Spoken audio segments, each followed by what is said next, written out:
এই কথা শুনেই চারুলতা ভয়ঙ্কর ডাইনির রূপ ধারণ করে। তারপর মুখ দিয়ে আগুন বের করে গোটা প্রাসাদে আগুন ধরিয়ে দেয়। ইনি হলেন প্রতাপপুরের রাজা, রাজা পুরমচন্দ্র।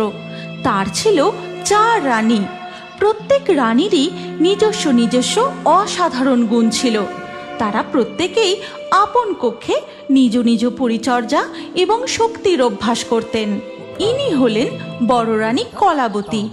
কলাবতী যিনি নৃত্যকলায় পারদর্শী এবং তার কলা প্রদর্শনের সময় সবাই কেমন যেন মোহিত হয়ে যেত। ইনি হলেন রানী ধূমাবতী। তিনি তার অদ্ভুত ক্ষমতার দ্বারা মুখ দিয়ে ধোঁয়া বার করতে পারতেন। ওরে বাবা রে, রানী ধূমাবতী, আপনি শিগগির ধোঁয়া সরিয়ে নিন। আমার চোখ যে জ্বলে গেল, আমি কিছু দেখতে পাচ্ছি না। ভয় নেই দাসী, তুমি হারিয়ে যাবে না। আর ইনি হলেন রানী জলাবতী, যিনি তার মধুর কণ্ঠের দ্বারা আকাশে মেঘ জমিয়ে স্নিগ্ধ বৃষ্টি নামাতে পারেন। আয় বৃষ্টি আয়, আয় বৃষ্টি আয়, জলধর হয় যে ভারী, ধরতে তোরে আর নারী, আয় বৃষ্টি আয় বৃষ্টি আয়।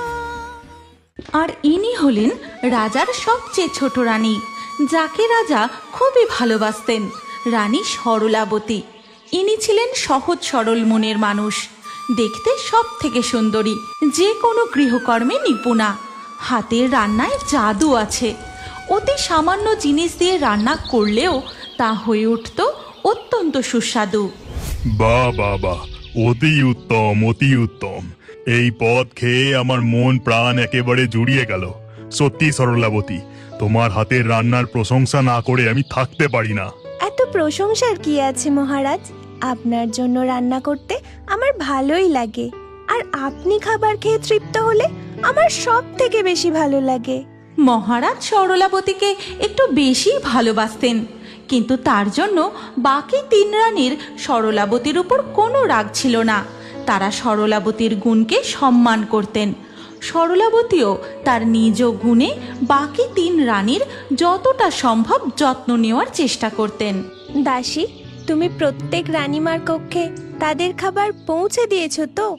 আপনি চিন্তা করবেন না রানীমা, আমি সকল রানীদের কক্ষে খাবার পৌঁছে দিয়েছি। তাদের আর কিছুর প্রয়োজন আছে কিনা তাও জেনে নিয়েছি। এইভাবেই রাজার 4 রানী নিয়ে দিন কাটতে থাকে। একদিন তিনি তার 4 রানীকে সঙ্গে নিয়ে জঙ্গলে ভ্রমণে বেরিয়েছিলেন। রানীরা, আশা করি তোমাদের এই জঙ্গল ভ্রমণ করতে বেশ ভালোই লাগছে। এমন সুন্দর গাছগাছালি, শীতল ছায়া, মুক্ত বাতাস, পাখির ডাক, কি মনোরম পরিবেশ, তাই না? কিন্তু রাজা যখন রানীদের নিয়ে জঙ্গল ভ্রমণ করছিলেন, তখন সেই জঙ্গলের এক গাছে ও বাবা, রাজাকে কি সুন্দর দেখতে! রানীদের নিয়ে কেমন সুন্দর জঙ্গল ভ্রমণে বেরিয়েছে। আমিও যদি এই রাজা রানী হতে পারতাম। এই কথা ভাবা মাত্রই ডাইনি গাছ থেকে নেমে এক সুন্দরী রমণীর রূপ ধারণ করে। তারপর রাজার সামনে এসে দাঁড়ায়। প্রণাম মহারাজ, আমি চারুলতা, এই জঙ্গলে ঘুরে ঘুরে বেড়াই। আমি আপনাকে বিবাহ করতে চাই। হে নারী, বর্তমানে আমার 4টি রানী রয়েছে। আমি তাদের নিয়ে সন্তুষ্ট। নতুন করে আমি তোমাকে বিবাহ করতে পারবো না। আমি কোনো কথা শুনতে চাই না, আমি আপনাকে বিবাহ করতে চাই। কেউ চাইলেই তার সাথে কোনো রাজার এভাবে বিবাহ হয় না।